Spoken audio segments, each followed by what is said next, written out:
సరిహద్దు వెంట సైనిక విభేదాలు పెరిగినా సరే అంచనాలకు విభిన్నంగా ఇరు దేశాల మధ్యన అంటే పాకిస్తాన్ భారత్ దేశాల మధ్యన అకస్మాత్తుగా కాల్పుల విరమణ ఒప్పందాన్ని అయితే ప్రకటించారు. ఈ నిర్ణయాన్ని అధికారికంగా ప్రకటించడంతో రాజకీయ వర్గాల్లోనే కాదు సామాజిక మాధ్యమాల్లో కూడా తీవ్ర చర్చలు మొదలయ్యాయి.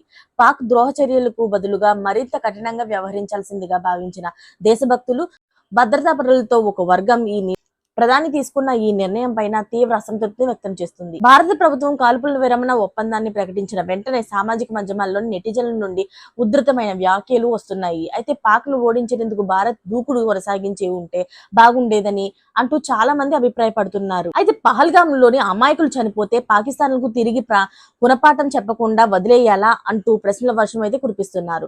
అయితే అది నిజమే కదా, ఎందుకు అలా వదిలేస్తున్నారు? ఇప్పటికిప్పుడు అలాంటి నిర్ణయం తీసుకోవాల్సిన అవసరం ఏమొచ్చింది? మనకు సైన్యం ఉంది, బలగం ఉంది, అన్ని ఉన్నాయి. అలాంటప్పుడు వాళ్ళని వదిలేయాల్సిన అవసరం ఏముంది? ఎన్నాళ్ళు వదిలేసాం కదా, ఇప్పుడు ఎందుకు వదిలేయాలి అంటూ అందరూ కూడా ప్రశ్నించడం జరుగుతుంది. అయితే ప్రధాని మోడీ గారు భారత ప్రజల నమ్మకాన్ని కోల్పోయారని, యోగి ఆదిత్యనాథ్ ప్రధాని కావాలని, ఆయన ప్రధాని అభ్యర్థి అయితే ఓటు వేస్తారని కల్పేష్ అనే మరో వ్యక్తి అయితే రాసుకొచ్చారు. మోదీ తన జీవితంలో అతి పెద్ద తప్పు చేశారని విమర్శించారు. అయితే ఈ కాల్పుల విరమణ వల్ల శాశ్వత శాంతి నెలకొంటుందా అని చాలా మంది ప్రశ్నలు కూడా సంధిస్తున్నారు. వీటి అన్నిటికీ మరి మోడీ గారు ఎలాంటి సమాధానం చెప్తారో మరి వేసి చూడాలి.